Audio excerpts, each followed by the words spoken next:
The chains that speak in the year 2237, the galaxy had changed. Earth was no longer just one planet.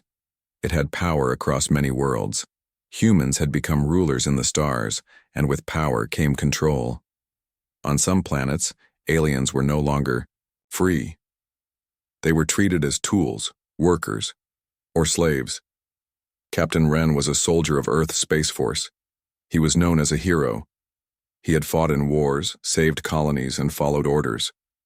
But deep inside, he was tired. Tired of violence. Tired of how humans now saw themselves as gods. One day, as a gift for his service, Wren was given something he did not want, an alien slave. She was brought to him in chains. Her name was Auri. She had silver skin, bright glowing eyes, and long, black hair that moved like it had its own life. She didn't speak when the guards pushed her forward. She didn't cry, didn't resist. She just stood, staring at him like she was already expecting something. "She doesn't talk much," one of the guards said with a laugh. "Some say she's cursed." Rain didn't laugh. He looked into Ari's eyes and felt something strange. Not fear, not anger. Just silence.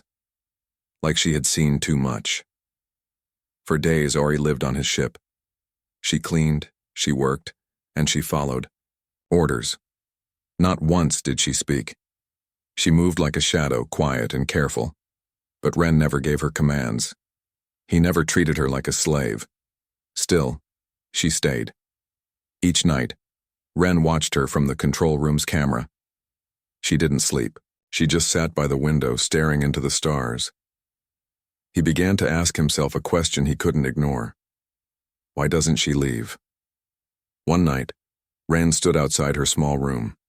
He held a small device in his hand, the key to her chains. He walked, in slowly. Ari didn't move. "Ari," he said, "I don't believe in this, in owning others." She turned her head slightly but said nothing. "You're free," he said. Then pressed the button. The metal chains around her wrists clicked and dropped to the floor. A soft sound filled the room, like wind touching glass. Maybe it was her breath. Maybe it was something else. Reen took a step back, expecting her to run. But she didn't. She stood up slowly, looked at her hands, then looked at him. "You are different," she said in a soft voice. It was the first time he heard her speak. "Go," Wren said. "Take a ship. I won't stop you." Ari walked forward. Not away, but toward him. "No," she said. "I stay with you." Wren blinked, surprised. "Why?" Ari's eyes glowed faintly. "Because chains are not always on the body. Sometimes they are inside. You broke mine. So now I choose to stay." He didn't understand. Not fully. But her words stayed in his mind. They sat in silence. For a while, not as master and slave, not even as friends. Just two beings in the same quiet place, both trying to understand each other. Later that night, as Wren returned to the control room, he looked through ship logs. Something strange caught his eye. A signal. Weak. Far away. But constant. A soft pulse in the darkness. It wasn't human. It wasn't mapped. He played it on speaker. The sound was low, like a heartbeat mixed with a whisper. Ori walked into the room behind him. "Where did you get that signal?" she asked. "Just picked it up," he replied. "Why?" Ari stepped closer. Her eyes glowed brighter. "That signal," she said, "is from a place no human has returned from." "How do you know that?" She turned to him, her face unreadable. "Because I was born there."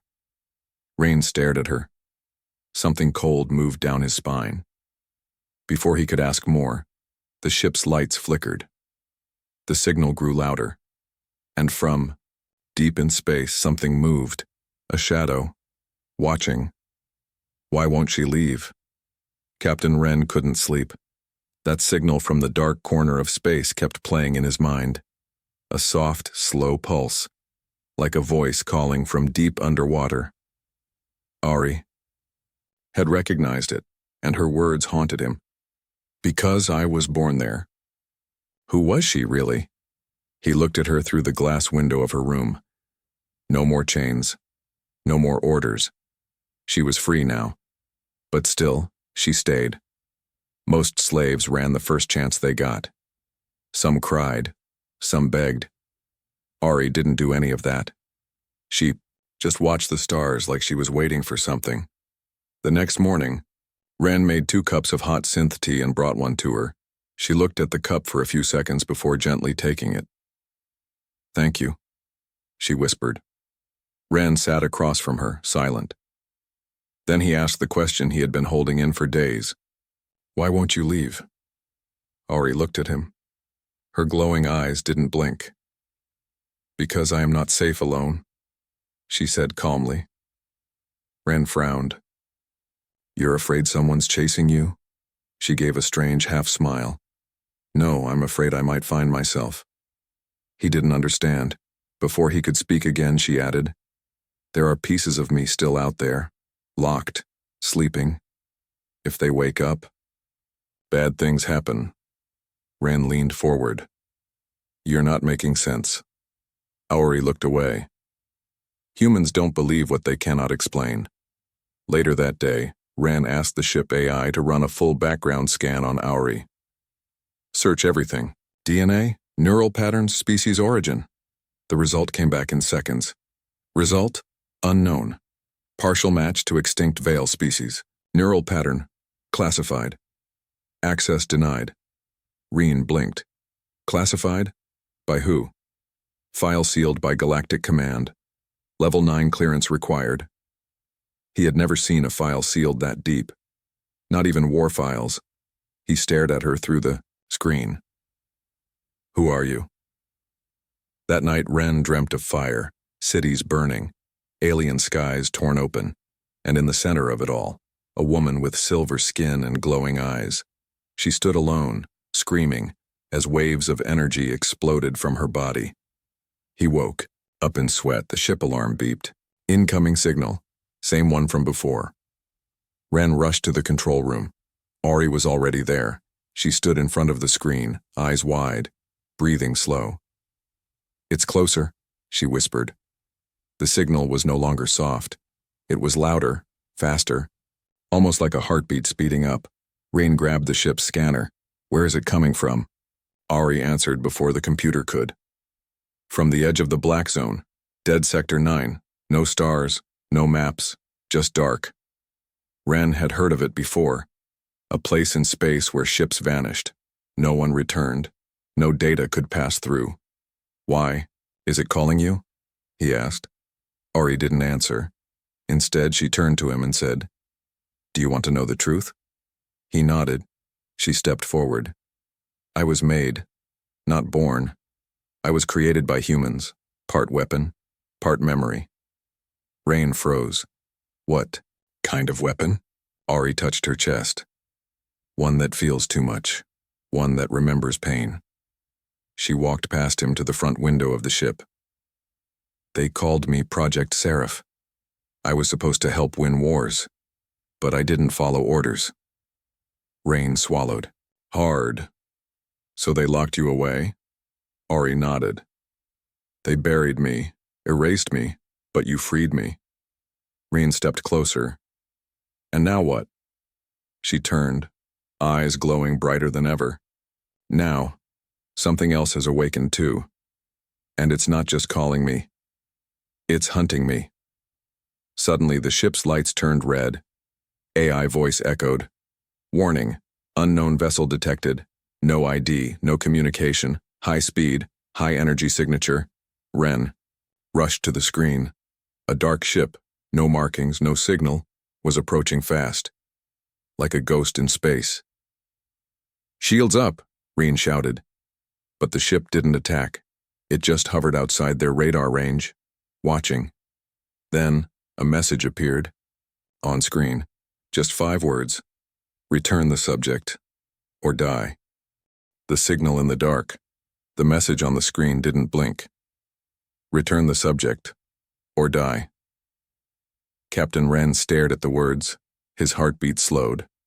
He had seen many threats before, but this felt different. It felt personal. He turned to Ari, who stood silently beside him, her silver eyes locked on the screen. "Do you know who they are?" he asked. She nodded once.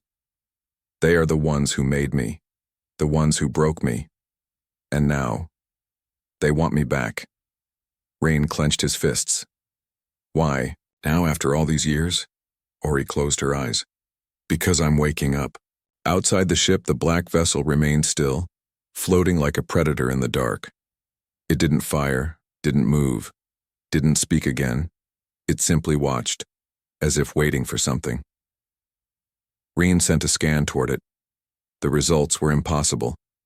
No heat, no power, no life signs, no engine core. "How is it flying?" he muttered. The AI answered, "Unknown. Technology not recognized." That's when he realized this wasn't a ship. It was something else. Something older. Ori turned to him. "We need to leave, now." Rain didn't argue. He rushed to the controls and set the course toward the edge of the system, anywhere far from that ship.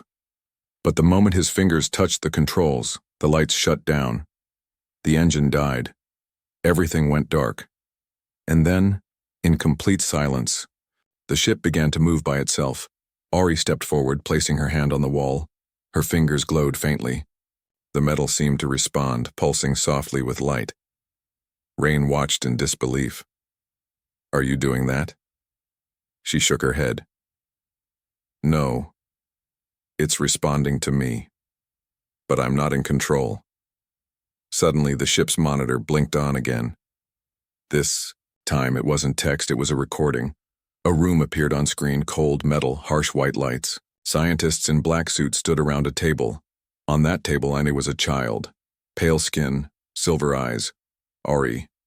She was younger, maybe 7 or 8, crying, screaming. One of the scientists injected her with something. Her body shook. The video glitched. Then came a voice. Deep, calm, cruel. Subject 17A. Code name. Seraph. Emotion levels too high. Memory corruption increasing. Recommend reset. Another voice answered. It was colder. Inhuman. Denied. Begin phase 2. Unlock the weapon. Rain's hands tightened on the console. He had heard of dark science projects, rumors, stories.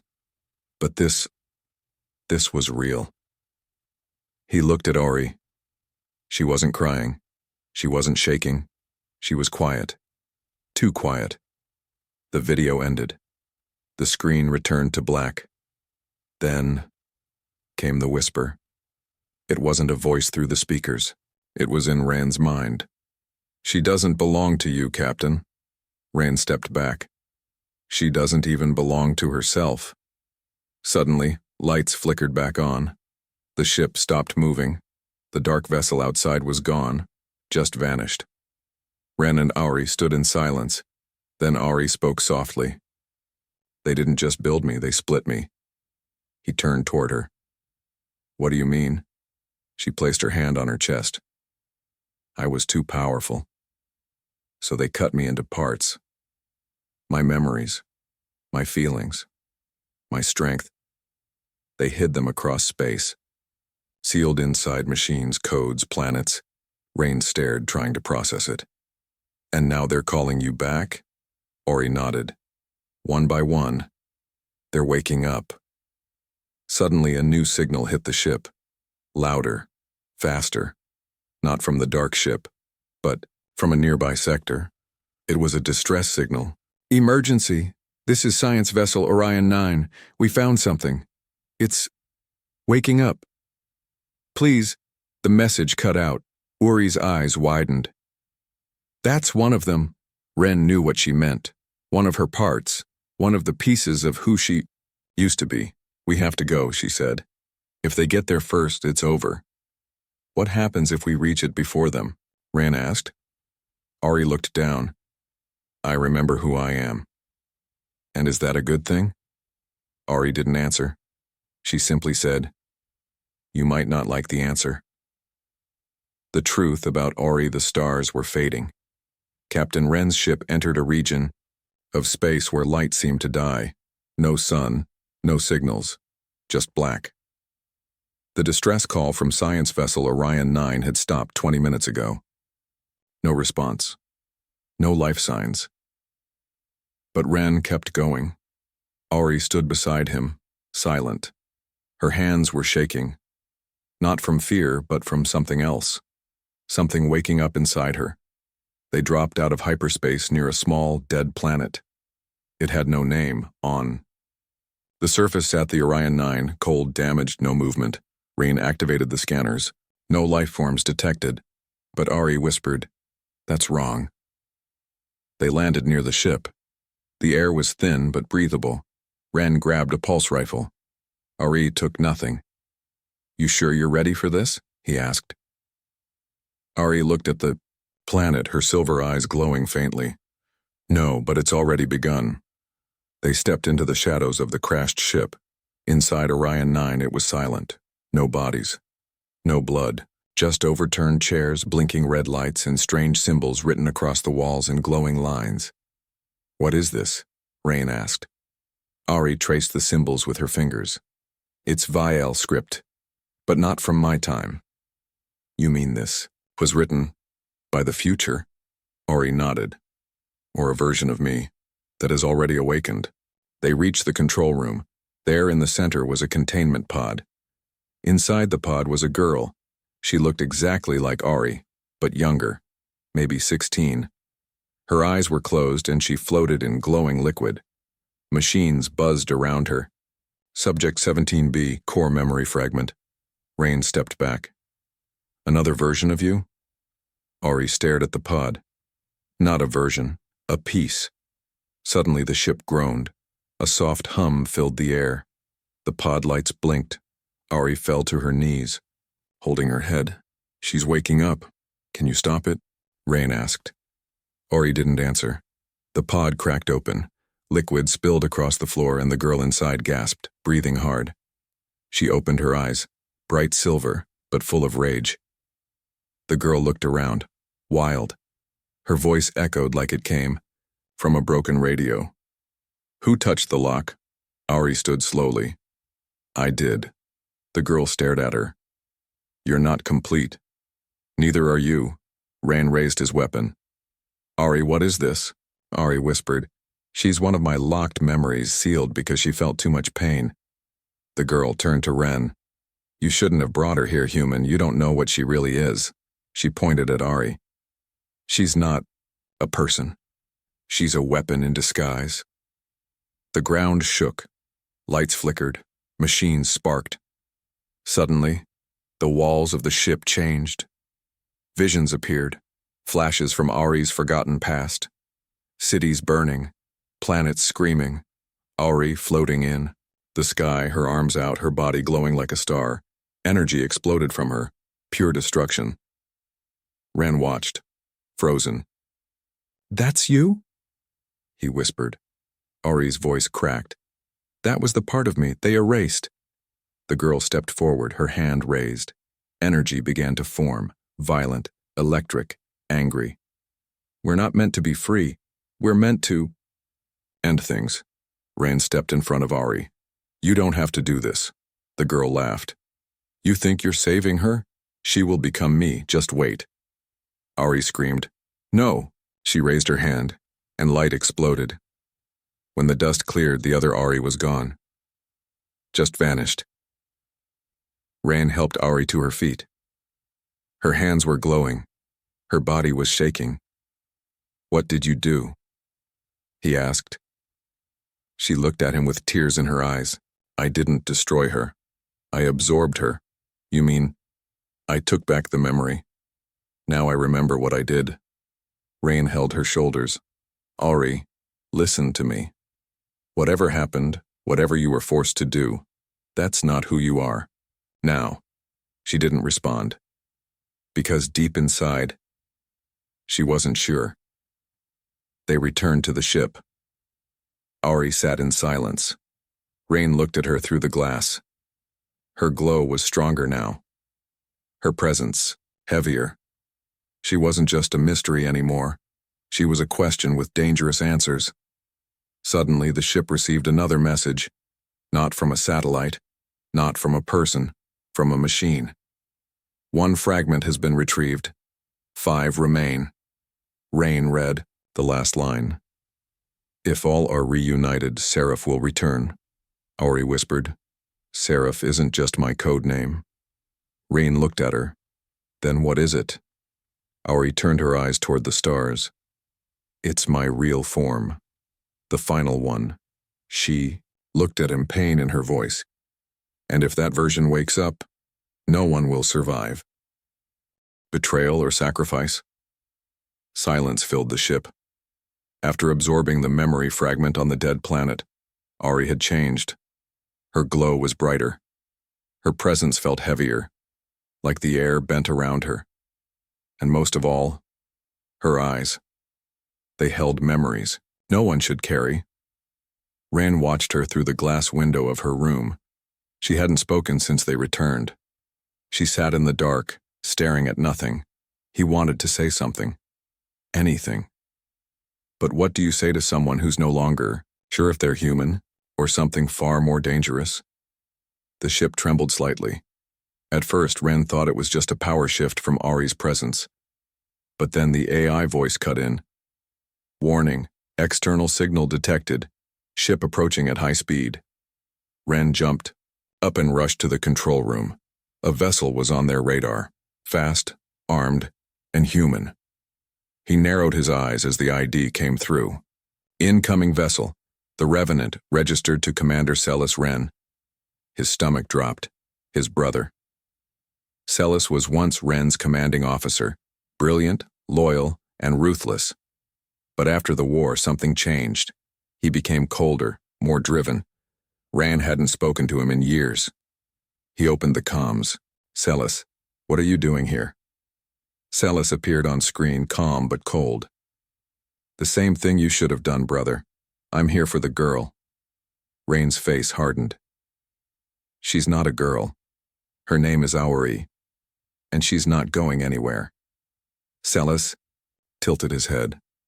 You still don't understand, do you? She's not a person, Ren. She's a time bomb. Galactic Command issued a kill order on her years ago. I don't follow orders anymore. Then you're a traitor. Before Ren could respond, the signal cut. The Revenant launched a disabling blast. The ship shook violently. Lights flickered. Shields went down. Ren rushed to Ori's room. We have to move. But Ori didn't flinch. Her voice was low. He's not here for me. He's here for you. Ren blinked. What are you talking about? She stood slowly. Her eyes shimmered with sadness. There's something I didn't tell you. The emergency lights turned red. Ren guided her toward the escape bay. On the way, Ori placed her hand on the wall. The ship responded again, humming, flickering, almost alive. What are you doing? He asked. I'm talking to it. The ship's old systems are listening to me now. I can hold them off. You'll get hurt. She looked back. Better me than you. Suddenly, the blast doors closed. A shield separated them. Ori was on the other side. Rain slammed his hand against the glass. Ori, don't do this. Tears rolled down her cheeks. You need to know the truth before you decide to protect me again. What truth? Ori pressed her palm to the glass. On planet Halos 5 years ago, during the war, a city was destroyed by an unknown energy surge. Ren went still. He remembered that place. His fiancée, Lena, was stationed there. She died in that attack. Ori's voice cracked. I didn't know who I was then. I was only a fragment. Running, confused, afraid. She looked into his eyes. I killed her, Ren. I killed Lena. The words felt like a gunshot to the chest. Ren stepped back, breathless. His hand dropped from the glass. Ori whispered, I'm sorry. The ship shook again. Outside, the Revenant was charging a full blast. Ren turned to run, but alarms blared. Core overload detected. Reactor unstable. Back in the engine room, Ori had gone. Ren searched frantically until he found her, standing.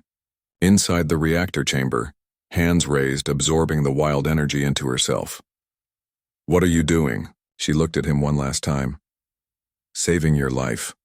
One last time." Her body began to glow like a star. Rain ran to stop her, but a blast of force knocked him back. Ori smiled sadly. "I told you. I'm a weapon, but I can still choose how to be used." With a final flash of light, Ori released the energy in a controlled burst, firing it upward, disabling the Revenant's systems, but not destroying it. Then she collapsed. Later, Ren carried her to the med bay. She was alive, but barely. Her skin flickered between silver and light. Her heartbeat was fading. As she slept, the ship AI spoke. "Vital signs unstable. System shutdown may be permanent." Ren sat beside her, holding her hand. He had every reason to hate her, but instead he whispered, "You're not a weapon. You're the only one who chose not to be." Outside, the Revenant floated, disabled. Celis would return. Others would come. But Ren no longer cared about orders or war or laws. He would protect Ori, even from the entire galaxy, from humanity darkness. That's what Ori first saw when her eyes opened. Not the darkness of space, but the kind that lives inside a person. Heavy, silent, endless. She tried to sit up, but her body felt broken. Her skin flickered like a dying star, silver, then pale, then back again. Every breath was a struggle. She looked around. She was in the med bay, alone, or almost. Captain Ren sat beside her, asleep in the chair. His head rested on his arm, and his hand still gently held hers. He hadn't left her side, even after everything. Even after she told him she killed the woman he loved. Hours later, Ren finally woke. He looked at Ori. "You're awake." Ori tried to speak, but her voice cracked. He handed her water. She drank slowly. "I thought you might not come back," he said quietly. She stared at the floor. "Maybe I shouldn't have." Rain shook his head. "Don't say that. You saved all of us." Ori gave a weak smile. "You still believe in me? After everything?" He looked her in the eyes.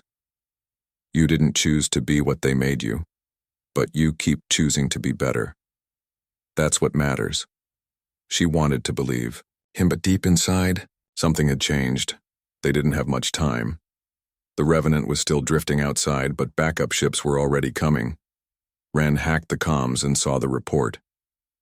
"Captain Ren has gone rogue. He is traveling with Subject Seraph. Shoot, on sight." Rain packed supplies fast. Ori tried to stand. He stopped her. "You're not strong enough yet." But Ori's voice was firm. "If we run together." They launched the ship into a hidden drift path, unmarked, unstable, untraceable. A place no normal pilot would go. But Ren wasn't normal anymore. He was a traitor now. Days passed in silence. Ori didn't sleep. She spent hours staring into space. One night, Ren found her in the control room. She was drawing something on the glass with her finger, strange symbols glowing softly. "What are those?" he asked. She hesitated. "I think they're pieces of the final form. I keep seeing it in flashes, like dreams or memories that haven't happened yet." "Seraph?" he asked. She nodded. "What happens if you become her?" he asked. She looked at him. "I won't know you anymore. I might not even know myself." Reen stepped forward, placing his hand over hers. Then, "We'll stop it before it's too late." But it was already getting worse. The closer they got to the next signal, the next hidden memory, the more Ori changed. She spoke less. Her glow grew stronger. Electronics flickered when she walked by, and her dreams became visions. In one vision, she stood on a ruined planet. Millions of people ran, screamed, burned, and at the center, her, not Ori, Seraph, floating above the world. Eyes white, arms open, no feeling, No fear, just power. Ori woke up screaming, ran, held her as she cried. "I don't want to become that," she said. "You won't," he promised. "You don't know that," he whispered. "Then let me carry you until you can." The next day, the ship was hit. An ambush, not by soldiers, by bounty hunters paid by the command. Trained, ruthless, they boarded fast. Explosions tore through the halls. Rain fought back, pulse rifle in hand. Ari stood behind him, trying not to use her power. But when Ren was shot and fell, bleeding, barely breathing, something inside her broke. She raised her hand. Time slowed. Energy surged. The entire ship glowed with her light. Every bounty hunter was frozen in place, stuck in the air, trapped in her grip. Her voice echoed, not with fear, but with command. "This is your only warning. Leave now." They dropped their weapons and ran. Later, Ren woke in the medbay again. Ari was there, hands glowing, healing his wounds. But her skin, it had changed. No longer just silver. Now it shimmered like fire. Ren looked at her weakly. "How far are we now?" Ari didn't answer for a long time. Then she said softly, "I saw something. In the vision. The final memory. It's not hidden on a planet, it's inside me. It always was." He stared at her. "If we unlock it, I don't come back." He gripped her hand. "Then we don't unlock it," Ori whispered. "But if we don't, the people who made me will, and they'll use me to end everything." They sat in silence, floating through space. One trying to hold on, the other trying not to fall apart. Then, the final signal appeared, a blinking dot, on a path that would lead them into the heart of command territory. A trap, but also the truth. Reen looked at her. "If we go there, we don't come back." Auri looked at him with tearful eyes. "I'd rather die as myself than live as a weapon." Her final choice. The stars looked peaceful, but peace was a lie. Captain Ren's ship drifted toward the final signal, right into the heart of the enemy. In front of them, the Nexus Core, a massive floating city, the command center of humanity's most secret and deadly projects. A fortress wrapped in defense drones, hidden cannons, and energy fields that could slice a ship in half. And inside, the last key to Ori's past, the final piece of Seraph. Ori stood in silence at the window. Her body shimmered with unstable light, flickering between human and something else. Her voice had grown softer, more distant, like she was already fading from herself. "You don't have to go," Rain said behind her. Ori didn't turn. "Yes, I do. This is where they built me, where they broke me. If I run now, the galaxy pays the price." Ren walked to her side. "What if they're just baiting you?" Ori looked into his eyes. "Then I'll take the bait. Because if I don't, they'll wake up Seraph without me. And then no one can stop her." They docked at the edge of the Nexus Core. No resistance. No welcome. Just silence. Too easy. They walked through long halls, cold, white, full of old shadows. Monitors blinked on as they passed, showing old footage. Ori, as a child, trapped in a lab, screaming, begging, being tested.